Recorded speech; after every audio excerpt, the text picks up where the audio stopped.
Hey, it's Mark Lowe, and I think it's time to go look at Virginia wills and estates again.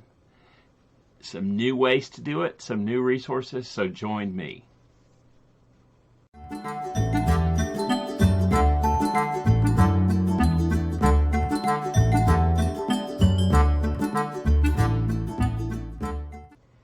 Well, it's good to see you, and I'm all excited about going to take a look at the Commonwealth of Virginia again and looking at wills and estates. And there's some new resources. And always when we look back, it's always advantageous to, you know, rub our eyes and look a little closer and just see if we're looking at the records that give us more information. So, with the introduction of a new index and database set at Ancestry, along with resources that are already available at Family Search and at the Library of Virginia, it's definitely time to go back and just take another look at what's available. And if you know some specifics to look at, then great. If not, it's a good time to do some general searches within counties and look at the resources that are available and just take a closer look to see what's there. Okay, so let's take a look first at this new collection at Ancestry, Virginia Wills and Probate Records, 1652 to 1900. So don't let the dates throw you too much. It's more importantly to look at the specific counties and areas and the surrounding areas that you're interested in. And you can either go by name. Certainly it has a reference of people who were included as the testator, or maybe people who were named in the will or other records related to probates and assets.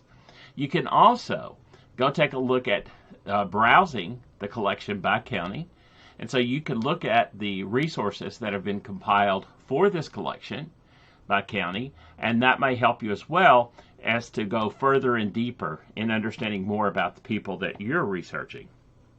Now, I took just this entry and I typed a John Pigg. In fact, knowing that was in Pittsylvania County, that I was interested in all of the Pigg family, and yes, that's one of mine. And so I looked at just Pigg as an exact, and in Pittsylvania County, and I did that to let me look in the exact county and surrounding counties as well. So I got some good hits there. Now my John Pigg's there, also Hezekiah, who is his son, so is also listed. What's great in this collection of records, and you're going to take some time to go through them, it does include in many of them a date, so you can narrow it down based on what you're looking at specifically. But if not, take some time to look at the description of the record and to look at the image as well. Some of the great things that are included in this particular case, just as an example to you, one of the first ones there is this index to testators, devisees, and legatees. And it's available in several counties in Virginia and also some of the places in North Carolina. It's a great record set that gives you not only an index of those who wrote the will or the estate, but also those who were given real estate and personal property, the devisees and legatees. So you'll see the testator in the first column, and then you'll see in these other columns the devisees and legatees that are listed out. Those have also been included in this index. So just in reference to John Pigg, I could have looked for him, which I did, but I could have looked for his wife, or I could have looked for the other children that are named, including those, his married daughter, Edie Owen here. I could have actually searched for her, and she would have come up and pointed to this will again. So it's another reference and a way to check and double check and maybe look for some people that you know were there but you can't find the record. In addition to this reference, you also then can go directly to the document. This is the will of John Pigg in volume 11 of Pennsylvania County Deeds and Wills. And so it's important to me, one of the things I've always done is do a good transcription. I would type this up and I will double check my work, read through it to make sure that I have it correct, and then I'll save that. I'll also make notations of anything that I find interesting. And I'm always looking for additional people. I'm looking at locations and maybe some things that are unusual. So here's the second page of that will. And two of the things that I noted just that I think it's important for you to be aware of. Number one, look at the bequest very specifically. Who are in involuntary slavehood with these owners listed in the wills. It's important to follow them because, number one, it's important in the assets. Number two, it's important to follow them in their family because they're going to continue to have a connection with your family often. And so whether you're researching them directly or researching them as a benefit of finding them with the family, whether that might be future manumissions or just following them within the records as, quote, property, which would be at this time. In addition, notice that first paragraph. I lend to my beloved wife Anne all of my real and personal estate during her life or widowhood. That's kind of typical of a dower situation. Notice, though, continuing that, except half of the mill, I lend to my son Hezekiah Pigg during my widow's life, each to attend with their hand to keep the mill in good repair. Okay, so his will's calling for Anne to receive all of his real and personal estate, except half of the mill he's lending to his son. The purpose is to maintain the mill, both of them, and that is a point of revenue for this family. So in order for them to continue at the way kind of he left them, they're going to have to keep the mill running. Those are the kind of things that it's very important that we take the time to not just get a copy of a will or a copy of a document, but to read it and to make the notations of where we're going to follow up in regard to more information about what's included or the people that are named.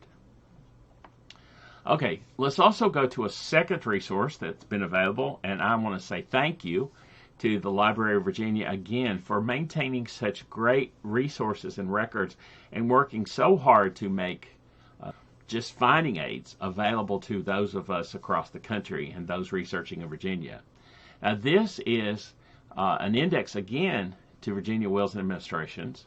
It's going to cover start of the basis in the book by Clayton Torrance that was Virginia Wills and Administrations, published about 1931. It does include some references to that, but they've gone far and beyond that. And so I've just searched the index by name. I typed Thomas Ballard. Notice I did it last name first, just a simple reference here. And one of the things you'll want to pay attention to is right off the bat, they're going to tell you what counties and cities of the series have been indexed, okay?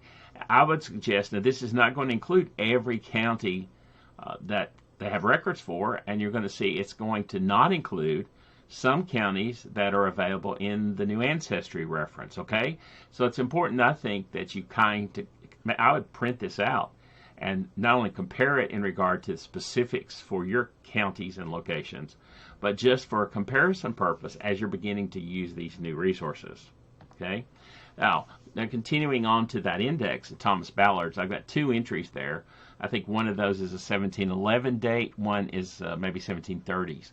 And so these are references, I think both are in York County.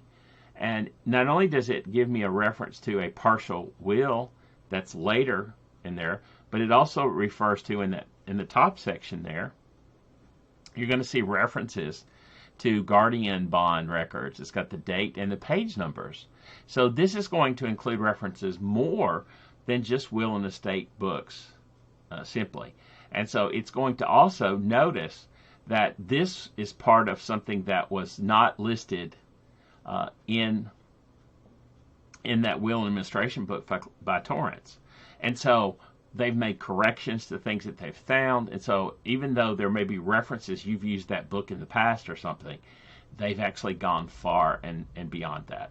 They've done a great job, okay? I think it's time for me and you to go look at some more Virginia wills and make notes. Look at your own notes in regard to looking at this before. Look at them again. Look at the documents to see if there's something there that you need to look at more closely. Now, we're going to take some time to be going through some wills and estates. We're going to be looking at some additional documents, not only in Virginia, but some of the other surrounding states. We'll be doing that over the winter months. So I hope you'll come back and join us. and go look at some Virginia wills and estates again today. Have a good one and take care.